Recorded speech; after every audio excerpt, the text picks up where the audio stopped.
the force required to just move a body up the inclined plane is double the force required to just prevent the body from sliding down the plane. ரெண்டு விஷயம் இருக்கு. ஒன்னு just prevent பண்றோம் first case, not to slide. Second case, we are doing force is applied to move upward. ரெண்டு diagram, ரெண்டு concept. The coefficient of friction is mu, the inclination of the plane mu தான் கேட்டிருக்கு. The coefficient of friction தான் கேட்டிருக்கு. இப்ப ரெண்டு concept சொன்னேன். First concept என்ன?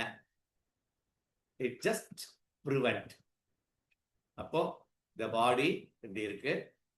நமக்கு டயக்ராம் தெரியும். இது பாடி. இதோட mg எப்பவுமே vertically down. mg இந்த mg ரெண்டு காம்பனண்டா பிரிச்சுடுவோம். இது mg இது தீட்டா. அப்ப இது mg sin தீட்டா. அப்ப இது தீட்டா. இது தீட்டான்னா இதுவும் தீட்டா. இது mg இது mg cos தீட்டா. இது mg sin theta.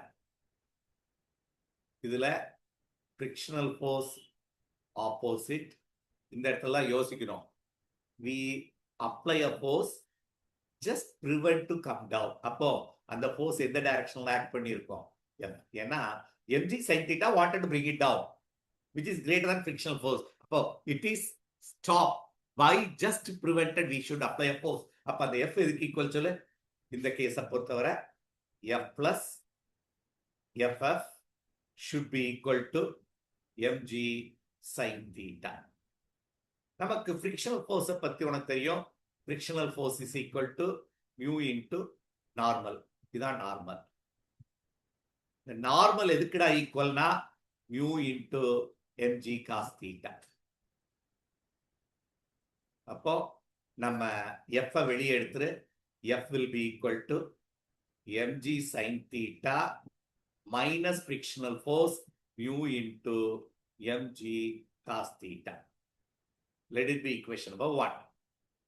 Second part of this case, இப்போ என்ன பண்றோம்னா the force required to just move the body up. இதே inclination தான், இதே கான்செப்ட் தான். செகண்ட் பார்ட்ல the body is இதே inclination. இப்போ we have the body, அதே கான்செப்ட் தான். ஆனா இங்க என்ன பண்றோம்னா we apply a force, அதை F1 வச்சுக்கலாம். This wanted to make the body to move up. இத மேல மூவ் பண்ணா இதுல அதேதான். இது mg, இது mg sin theta, இது mg cos theta downward. This is called normal. உனக்கு தெரியும் the F1 இப்ப மேல மூவ் பண்ணா இந்த frictional force அந்த F1க்கு ஆப்போசிட்ல ஆக்ட் பண்ண ஆரம்பிச்சு. புரியுதான்னு பாருங்க. அப்போ இந்த கேஸ்ல frictional force கீழே வருது, it acting upward. ஆனா இங்க we are trying to pull it upward with the force. Require the body to move up in the inclined plane. அப்ப frictional force. அப்ப F1 எதுக்கு ஈக்குவல்னா mg sin theta plus frictional force. அப்போ ரெண்டையும் substitute பண்ணுவோம். mg sin theta, frictional force is mu mg cos theta. இதுதான் இந்த ரெண்டு விஷயத்துக்குள்ள difference.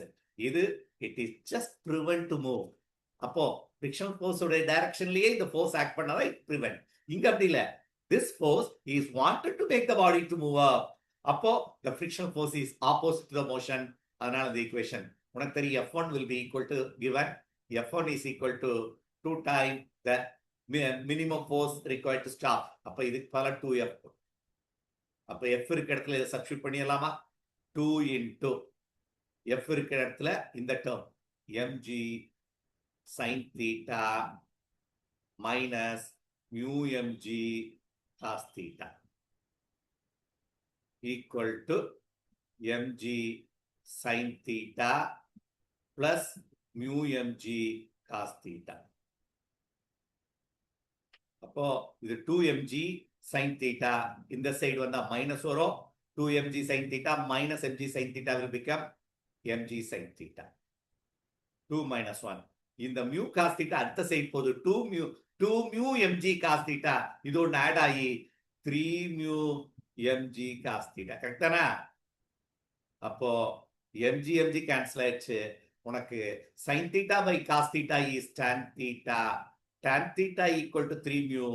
உனக்கு theta வெளியேடு. Theta will be equal to tan inverse of 3 mu. This is the answer.